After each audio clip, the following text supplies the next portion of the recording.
A woman loses trust in her marriage after catching her husband red-handed with a woman and her 3 triplet girls and discovering he bequeathed their mansion to the toddlers. But things take a very different course in the end. Linda McGowan's mother was vehemently opposed to her relationship with Charles Rogers, and she had warned her about him countless times. "He'll kick you out in no time, Linda. He's just a rich man playing with your feelings. You're slipping into his trap," her mother had warned her. Linda, however, had a different opinion. Sure, Charles was a millionaire businessman, but he fought tirelessly over the years to overcome the poverty he'd fallen into following his parents' death and his upbringing in an orphanage. Linda knew he'd suffered the worst. He was well aware of how difficult it was to be without money, without help, without parents, and without love, so she felt confident he would never abandon her. Linda and Charles met for the first time in a restaurant where Linda worked as a waitress. When she noticed him staring at her from behind a table, she averted her gaze and walked away, ignoring him, thinking he was one of those men looking for a one-night stand. But the truth was that Charles fell in love with her at first sight. He returned to the restaurant several times, pleading with her to go on a date, and when she eventually accepted, he proposed to her that night. It all happened too quickly, and Linda declined because she was embarrassed that she wasn't an equal match for him. He was wealthy and she wasn't. But Charles didn't give up. He dropped by her restaurant every evening to take her home, which she of course declined every time. But after months of seeing him try so hard for her, sending her flowers and chocolates and apologizing for taking things too fast, Linda began to develop feelings for him and eventually fell in love with him. 6 months down the line, they tied the knot in a destination wedding in Miami, and Linda was just looking forward to a bright future ahead. However, things took a terrible turn when Charles and Linda discovered she was infertile. Linda couldn't bear the thought of not being able to give birth, and it was quite tough for her. Charles was very encouraging, assuring her that if God did not bless them with children, they could always adopt. But Linda wasn't really sure if she wanted it. She wished she could carry her baby inside her and experience the bliss of motherhood. But that wouldn't be possible now, and that shook her to her core. What hurt her more was that soon after this, she began to notice an abrupt shift in Charles' demeanor. Unlike the past, he didn't appear to be particularly enthused about anything. He often returned late from work, hardly spent time with her, and if she asked what took him so long after work, he'd just avoid the topic and head to bed. Linda didn't feel comfortable about this, and she suspected something was amiss. Deep down, she had her suspicions that Charles was losing interest in their marriage, and her mother was right. Perhaps he was planning on divorcing her now that he knew she couldn't bear children for him. But Linda didn't want to rush into anything, so when Charles left for work one day, she decided to follow him to find out what took so much time of his work. She parked her car directly across from his office building and waited for him there all day. When he finally left the building at 7 p.m., she followed him, but instead of driving toward their home, he drove in the opposite direction.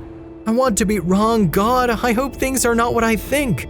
Her heart was racing fast as she followed him. A few minutes later, she noticed they were in a shady neighborhood, and Charles halted his car near a dilapidated old house. When he knocked, a woman appeared from inside with 3 triplets. Linda's heart plummeted as she witnessed Charles cradling the toddlers in his arms. Feeling cheated and hurt, she drove back home crying that her mother was right. Charles was having an affair and he wanted to leave her. In fact, he had a family and he didn't need her anymore. She went to their bedroom and began packing her belongings, determined to leave him before he did. It would save her some embarrassment at least, she reasoned. She took all of her things from their wardrobe and then a file fell to the floor. She picked it up to put it back, but something caught her eye. She flipped through the papers and saw it was Charles' will that stated their estate. The massive villa they resided in would be inherited by Sophie, Jessica, and Mimi Burns when they reached the age of 18. Linda's heart sank when she discovered a photo in the same file of the 3 triplet girls she had just seen with Charles. "When did I become so blind that I didn't see you were losing interest in me, Charles? You could have just told me that you didn't want to be with me. Why did you cheat?" She sobbed and sobbed her heart out, unable to accept what was happening. Suddenly, she heard footsteps approaching their room. It was Charles and he was back home. "Linda," he panicked when he saw her on the floor crying. "Darling, what's wrong?" "Why, Charles, why didn't you tell me you wanted to leave me?" "What?" he frowned. "Are you out of your mind? I'm not leaving you, Linda." "Seriously?" she asked, wiping her tears away and glaring at him. "Who is that woman you met then, and who are those little girls? I saw everything and read your will. Those girls are your daughters. They're the ones whom you transferred your mansion, our mansion. You hate me because I can't give you kids, that's the truth. You're having an affair." Charles shot her a disapproving look. "There isn't anything like that, Linda. They're not my children.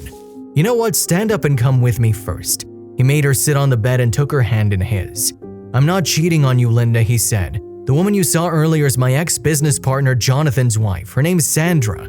Jonathan was a very kind man and helped me a lot when I was about to embark on my entrepreneurial journey. His rivals assassinated him and burned down their home. Sandra was expecting triplets at the time of the incident. I didn't know anything about it until I received a message from her. She was living in a terrible condition and she wanted help from me, that's all. What? Linda was staring at him, her eyes open. Why didn't you tell me anything then? Why did you hide it? Because you were already stressed with the whole infertility thing, Linda. I didn't want you to feel like I was being insensitive. Oh God, she hugged him. I'm so sorry, I shouldn't have doubted you. But Charles, what about your friend? We need to get him justice. Those men need to be punished. They're already serving their sentence, Linda. The worst part is that Sandra has cancer and she's undergoing treatment, but nothing's working out for her. So I put our mansion in her daughter's name so they don't have to live on the streets if Sandra doesn't make it. She also suggested we could adopt her children if we wanted to. But I'm not putting any pressure on you to do so. If that's not what you want, That won't be necessary, Charles, Linda replied as she took her hands in hers. I'd love to adopt the girls and raise them as our own. And I'm sorry for my outburst and misunderstanding. It's okay, I love you. I love you too, darling. The next day, Charles took Linda to meet Sandra and they told her they'd be interested in taking the girls in. Sandra was over the moon when she heard that, glad that her daughters would be safe. Since then, Linda and Sandra became good friends. They looked after the triplets together, and on weekends, Sandra and her girls spent time at Charles and Linda's house. Sadly, 1 year later, Sandra passed away. Charles and Linda handled her funeral arrangements and took the girls in. They are now a happy family, but Linda regrets the times she misunderstood Sandra. If you liked the video, please give it a thumbs up and consider sharing it with someone who may find it interesting. Thanks for watching, and I'll see you in the next video.